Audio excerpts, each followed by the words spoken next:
Hello বন্ধুরা, তোমরা সবাই কেমন আছো? আশা করি সকলে অনেক ভালো আছো। আমিও তোমাদের ভালোবাসা ও সাপোর্টে অনেক ভালো আছি। বন্ধুরা, তোমরা আমাকে যে পরিমাণে সাপোর্ট দিয়েছ তাই আবারও তোমাদের জন্য হাতের কাজ করার নতুন আরও একটি গল্প নিয়ে হাজির হলাম। চলুন ভিডিওটি শুরু করি। বিয়ের রাতে আমার স্ত্রী অজ্ঞান হয়ে যায়। আমি তাকে ডাক্তারের কাছে নিয়ে গেলে ডাক্তার বলল, আপনার স্ত্রী গর্ভবতী। আমি রেগে গিয়ে আমার বুকে ডিভোর্স দিতে লাগলাম। তখন আমার বউ চিৎকার করতে লাগলো যে ডিভোর্স দিও না, এই বাচ্চাটা তোমার, কারণ বিয়ের দিনটি সবারই বপ্নে পরিপূর্ণ থাকে এবং তারপরে যে বর তার নিজের পছন্দ অনুসারে বিয়ে করেছে এই দিনটি তার জন্য আরও আনন্দের, এবং তাই এই দিনটি আমার জন্য আনন্দের ছিল। আমি খুশি হয়ে যে আমার ঘরে ঢুকলাম, সাথে সাথে আমার বউ অজ্ঞান হয়ে পড়ে গেছে দেখে আমি অবাক হয়ে রয়ে গেলাম। আমি ভেবেছিলাম দুর্বলতার কারণে এমনটা হয়েছে, কারণ মেয়েরা বিয়ের আগে একটু বেশি চিন্তা করে তার জ্ঞান ফিরিয়ে আনার সমস্ত চেষ্টা ব্যর্থ হয়। তাই আমি তাকে হাসপাতালে নিয়ে যাই। ডাক্তাররা তাকে শক্তি ইনজেকশন দিয়েছিলেন এবং কিছু পরীক্ষা করেছিলেন এবং পরে তার জ্ঞান ফিরেছিল। কিন্তু পরের দিন যখন রিপোর্ট আনতে গেলাম, ডাক্তার যে খবরটা বললেন সেটা আমার পায়ের নিচ থেকে মাটি সরে যাওয়ার জন্য ছিল যথেষ্ট। এটা কিভাবে সম্ভব হতে পারে? এবং তারপর আমি বাড়িতে এসে আমার স্ত্রীর সাথে এই বিষয়ে আলোচনা করেছি এবং আমি তাকে তালাক দিতেও রাজি হয়েছি। কিন্তু আমার পা চেপে ধরে সে আমাকে যা বলল তা আমার মাথা ঘুরিয়ে দেওয়ার জন্য ছিল যথেষ্ট। আমি অবাক হলাম, এটা কিভাবে সম্ভব? আমার নাম বিশাল এবং আমি একটি উচ্চবিত্ত পরিবারের সদস্য। আমি আমার বাবা মায়ের একমাত্র ছেলে ছিলাম এবং প্রচুর অর্থ এবং ভালোবাসা থাকা সত্ত্বেও আমি বিগড়ে জাহান, কারণ আমার মা খুব ভালো মহিলা ছিলেন এবং তিনি আমাকে খুব ভালো করে মানুষ করেছিলেন। অর্থবিত্ত থাকা সত্ত্বেও আমি ছিলাম অতি সাধারণ ও সুদর্শন। আমার ক্লাসের ছেলেরা আমাকে সিদ্ধ বলে রাগাত, কিন্তু আমি কখনো কাউকে খারাপ বলিনি, কারণ আমার মা আমাকে ছোটবেলা থেকেই খুব ভালো করে শিখিয়েছিলেন ঠিক আর ভুলের পার্থক্য। আর এখন যখন পড়াশোনা শেষ করে বাবার ব্যবসা সামলাচ্ছিলাম, তখন মা আমার বিয়ে নিয়ে দুশ্চিন্তা করতে লাগল। কিন্তু এ ব্যাপারে আমি তাকে পরিষ্কার বলে দিয়েছিলাম যে আমি যাকে পছন্দ করি তাকেই বিয়ে করব। কিন্তু আমার নজরে এখনও অবধি কোনো যোগ্য মেয়ে আসেনি, কারণ আমার চারপাশে ছিল যত রাজ্যের যাওয়া মেয়েরা, কলেজ বিশ্ববিদ্যালয় যেও একই রকম মেয়ে ছিল যাদের সঙ্গে সময় কাটানো যায় কিন্তু তাদের জীবনসঙ্গী করা যায় না। আর এ ব্যাপারে আমার বাবা মা আমার উপর কোনো ধরনের জোর জবরদস্তি করেনি, কিন্তু যতই সময় গড়িয়েছে মায়ের ইচ্ছা ততই বাড়ছিল যে এবার তোমার বিয়ে করা উচিত, কারণ তোমার বয়স বাড়ছে। বলা হয় যে বন্ধন তো আকাশে তৈরি হয়, আর আমি এ বিশ্বাসটাই বিশ্বাস করতাম যে ঈশ্বর আমার জন্য নিশ্চয়ই কোনো যোগ্য মানুষকে খুঁজে রেখেছেন। আর তারপর একদিন আমার সামনে সে এসেই গেল। আমি ছিলাম বইয়ের পোকা, এজন্য ব্যবসার সাথে সাথে আমি বইও পড়তাম। আমার এলাকার কেন্দ্রীয় লাইব্রেরিতে আমি একদিন বই খুঁজতে গেলাম, তখন সেখানেই আমি তাকে দেখতে পেয়েছিলাম। তার সাদাসিধে ভাব আমাকে তার দিকে আকর্ষণ করল, কিন্তু সে আমাকে দেখে এমনভাবে চমকে গেল যেন সে আমাকে প্রথম থেকেই জানত। তার চোখে আমি ভয়ের ছাপ দেখতে পেলাম, আর তাই আমি অবাক হয়ে গেলাম। আমি তো তাকে প্রথমবার দেখছি, সে আমাকে দেখে ভয় পেল কেন? কিন্তু আমি তার সাথে কথা বলার আগেই সে এমনভাবে দৌড় দিল যেন সে আমার থেকে পিছু ছাড়াতে চায়,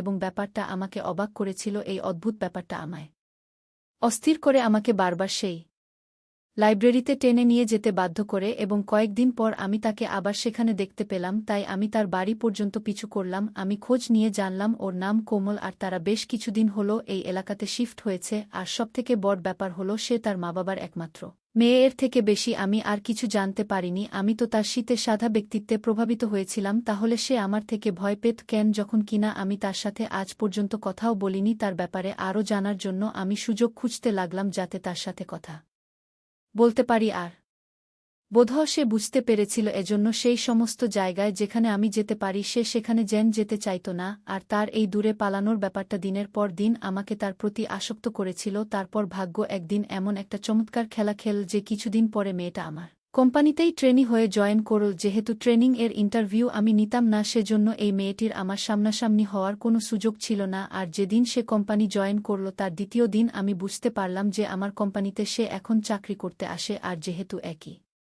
জায়গায় চাকরি করতে আসি, সেই জন্য সে আমার প্রশ্নের উত্তর তো দিতেই পারত। তাই একদিন আমি তাকে আমার কেবিনে ডাকলাম। আমাকে দেখা মাত্রই তার চোখে আমি ভয় দেখতে পেলাম। আমি তাকে জিজ্ঞেস করলাম, আমার থেকে ভয় পাও কেন তুমি? আমি তাকে এমন কেন জিজ্ঞাসা করলাম যার জন্য সে সেই ঘর থেকেই চলে গেল বাইরে গিয়ে। পরের 2 ঘন্টার মধ্যে সে রেজিগনেশন লেটার আমার টেবিলে রেখে দিল। এই ব্যাপারটা তো আমাকে আরও বেশি অবাক করে দিল। এবার তো আমি পাগলের মতো তার পিছু করতে লাগলাম। এমনকি আমি আমার বাড়িতেও জানিয়ে দিলাম যে ওই মেয়েটিকে আমি পছন্দ করি। আমার মা তো আমার পছন্দের সব মেয়ের জন্যই জেন তৈরি ছিল, কিন্তু আমি একটা শর্ত দিয়েছিলাম, যখন সম্বন্ধ নিয়ে যাবে তখন আমার ব্যাপারে মেয়েটিকে কিছুই বলবে, না হলে সে সেই সম্বন্ধে না করে দেবে। মা ঘটককে দিয়ে ওদের ঘরের সম্বন্ধ পাঠালো। আমি জানতাম না যে মা কি বলেছিল আর মেয়েটি কি বলেছিল আর কি করে।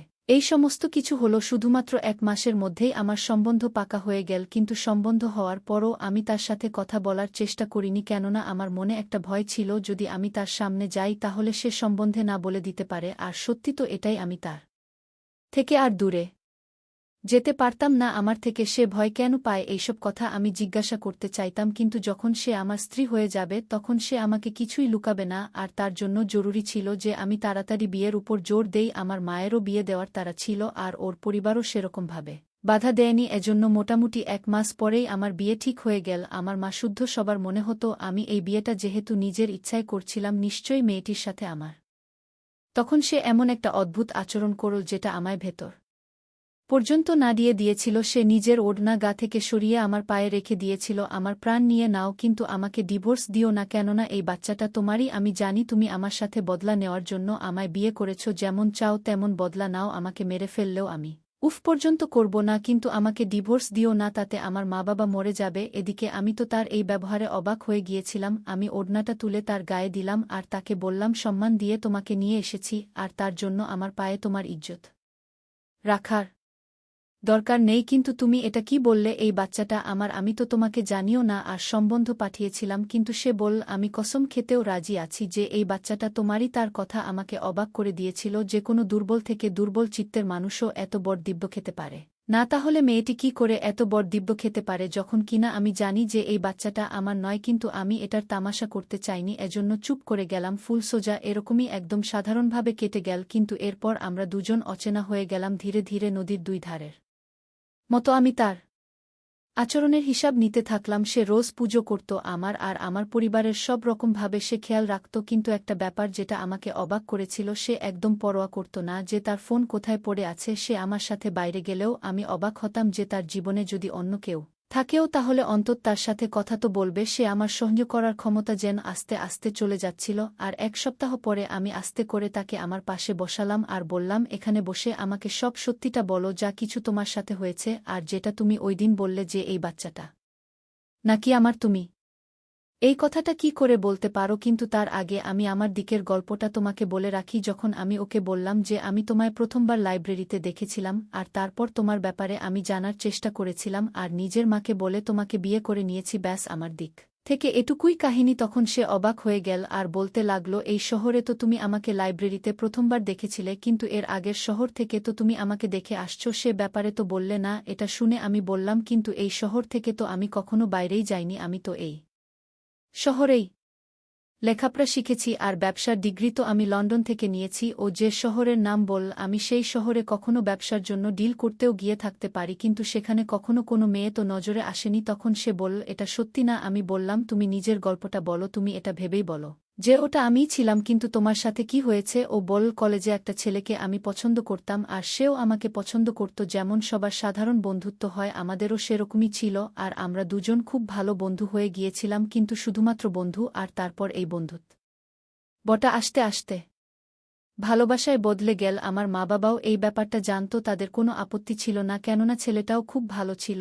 আর আমরা সবসময় বন্ধুত্বের সীমারেখার মধ্যে থেকেই কথা বলেছি, কাউকে না বলে আমরা কখনো দেখা করতে যেতাম না। আমাদের দেখা তো কলেজেই হয়ে যেত, কিন্তু যখন আমার কলেজের শেষ বছর ছিল তখন ওই ছেলেটির কিছু বাজে ছেলের সাথে বন্ধুত্ব হলো, যার মধ্যে তুমিও ছিলে। আর জানি না তারা কিভাবে ওকে নেশা করা শিখিয়ে দিল, যার জন্য সে আমাকে যে কারোর কাছেই বিক্রি করতে রাজি ছিল, আর আমার দাম পর্যন্ত সে ধার্য করল। কিন্তু আমার ভাগ্য বোধ হয় সেই সময় ভালোই ছিল, আমি এই ব্যাপারটা প্রথমেই বুঝে গিয়েছিলাম। যখন সে ফোনে তোমার সাথে কথা বলছিল, আমি পেছনে দাঁড়িয়েছিলাম আর সব শুনে নিয়েছিলাম। সে আমাকে প্রথমবার রাতের খাবারের জন্য নিমন্ত্রণ করেছিল, আর আমার বাবা মা ও রাজি ছিল, কেননা ওরা চাইত যে ডিগ্রি শেষ হতেই আমাদের জেন বিয়ে হয়ে যায়। তাকে আমি এটাই বলতে এসেছিলাম যে আমাকে সম্মতি আমার পরিবার দিয়ে দিয়েছে। কিন্তু তার কথা শোনার পর আমি জানতে পারলাম যে এটা ডিনার ছিল না, বরং ডিনারের নামে সে আমাকে বিক্রি করতে চাইছিল। আমি মা বাবাকে বললাম, যখন তারাও ভীষণ চিন্তায় পড়ে গেল। একেই আমরা প্রথম থেকে ভাড়ার ঘরে থাকতাম, রাতে তার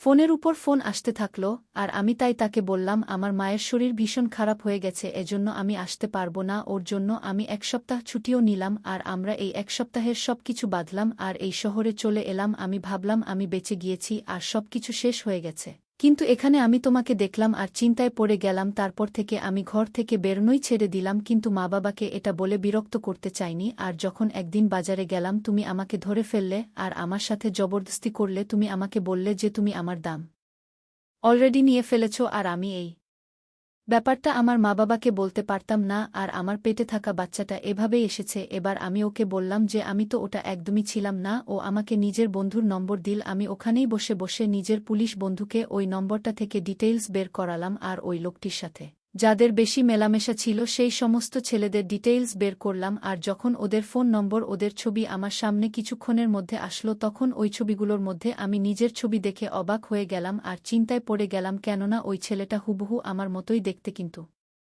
ওটা আমি ছিলাম না। আর আমি আমার স্ত্রীকে এই কথাটা বলে দিলাম, আর তারপর সেই পুলিশের সাহায্যে আমি যখন ওই ছেলেদের ব্যাপারে জিজ্ঞাসা করালাম তখন জানতে পারলাম যে সে নিজের মা বাবার একমাত্র ছেলে। যখন তার মা বাবার ব্যাপারে জিজ্ঞাসা করালাম তখন সে আমার বাবার পুরনো শত্রু বের হলো, আর যখন পুলিশের সামনে তারা মুখ খুল তখন জানলাম যে সেই ছেলেটি আসলে আমার যমজ ভাই, যাকে ওরা হসপিটাল থেকে চুরি করেছিল আমার মা বাবার সাথে বদলা নেওয়ার জন্য। তারা জানত না যে আমরা জন্মেছি, এমনকি আমার বাবা মাও জানতেন না যে আমরা দুই ভাই। এইসব একজন নার্স করেছিল, এবং সেই ছেলেটি ভুল পথে চলা শুরু করেছিল আমার স্ত্রীর গর্ভে। ওরই সন্তান বেড়ে উঠছিল, কিন্তু আমি এই খবর আমার বাবা মায়ের কাছে পৌঁছতে দেইনি, এবং তারপর স্ত্রীর গর্ভপাত করালাম। এরপর এখন আমরা খুব ভালোভাবে জীবনযাপন করছি। আমি আমার রক্তের ভাইকে ভুলে গিয়েছি। এবার আমরা একই রক্তের দুই ভাই হলেও সে ভুল পথে চলে গিয়েছিল, আর আজ আমরা দুজনেই আমাদের জীবনে খুব খুশি। ধন্যবাদ বন্ধুরা।